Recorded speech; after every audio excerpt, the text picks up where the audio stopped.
Supreme की तरफ से आज की सुनवाई के दौरान जिस तरीके से ये दलील रखी गई अंकित गुप्ता की कानूनन बाध्यता है, हमको फैसला लेना होगा, ऐसे में अगर सोमवार को अदालत की तरफ से तय कर दिया जाता है।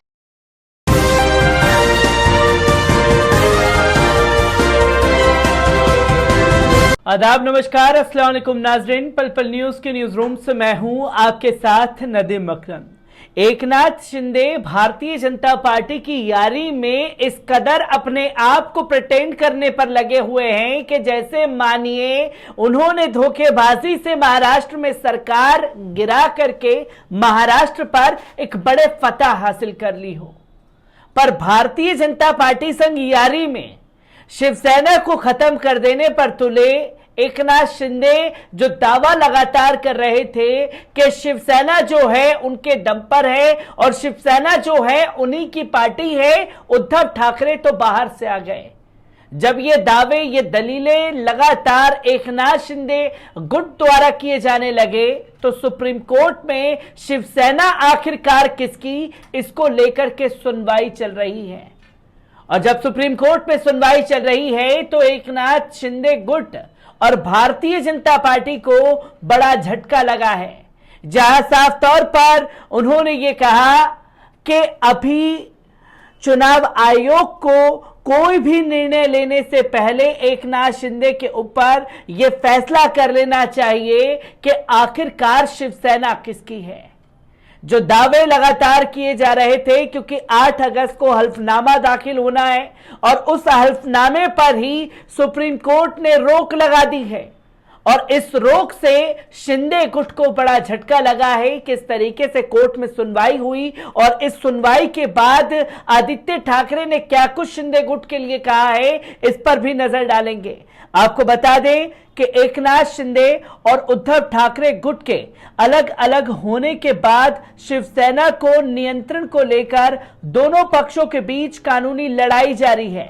इस बीच सुप्रीम कोर्ट ने गुरुवार को सुनवाई करते हुए उद्धव गुट को राहत दी है कि कोर्ट ने चुनाव आयोग से कहा कि वे शिंदे गुट की अर्जी पर फिलहाल कोई फैसला न ले। अब इस फैसले पर सोमवार को अगली सुनवाई होगी। इससे पहले बुधवार को भी इस मामले पर सुप्रीम कोर्ट में सुनवाई हुई थी, जहां दोनों गुट ने अपना पक्ष रखा था। मामले को 5 जजों की बेंच को सौंपने के संबंध में फैसला लिया जाएगा। दोनों पक्षों के लिखित तर्कों का सत्यापन किया जाएगा। सुनवाई के दौरान शिंदे कैंप के वकील हरीश साल्वे अपनी तरफ से प्रस्तावित सुनवाई के बिंदुओं को रखा। साल्वे अयोग्यता को लेकर स्पीकर के अधिकार और प्रक्रिया को पूरा करने के तरीके को लेकर सिलसिलेवार तरीके से चीजें रख रहे थे। तभी सीजीआई ने पूछा कि क्या एक बार चुने जाने के बाद विधायक पर पार्टी का नियंत्रण नहीं होता, वे सिर्फ पार्टी के विधायक दल के अनुशासन के प्रति जवाबदेह होता है। इसके जवाब में शिंदे समूह के वकील साल्वे ने कहा, जब तक विधायक पद पर है तब तक वे सदन की गतिविधि में हिस्सा लेने का अधिकार है। वे पार्टी के खिलाफ भी वोट करे तो वे वोट वैध होगा, जिसके बारे में साल्वे ने यह दलील रखी। साल्वे ने कहा कि मैं ये नहीं कह रहा कि पार्टी का नियंत्रण नहीं होता, ये कह रहा हूं कि हमने पार्टी नहीं छोड़ी है, सिर्फ पार्टी के अंदर अपनी आवाज उठाई है। वहीं दूसरी ओर उद्धव ठाकरे गुट के वकील कपिल सिब्बल ने कहा कि मामला संविधान पीठ को मत भेजें, हम यानी कि मैं और सिंघवी 2 घंटे में अपनी दलील खत्म कर सकते हैं।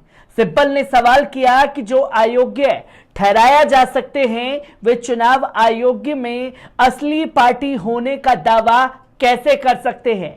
इसके जवाब में चुनाव आयोग के वकील अरविंद दातार ने कहा कि अगर हमारे पास मूल पार्टी होने का कोई दावा आता है तो हम उस पर निर्णय लेने के लिए कानून बाध्य हैं।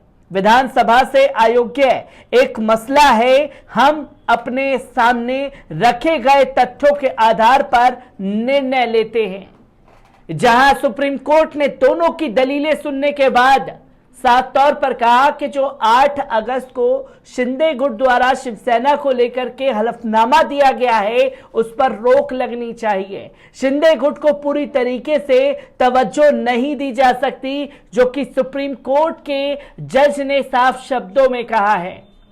और इसके बाद आदित्य ठाकरे ने भी बड़ा बयान देते हुए खलबली मचा दी है।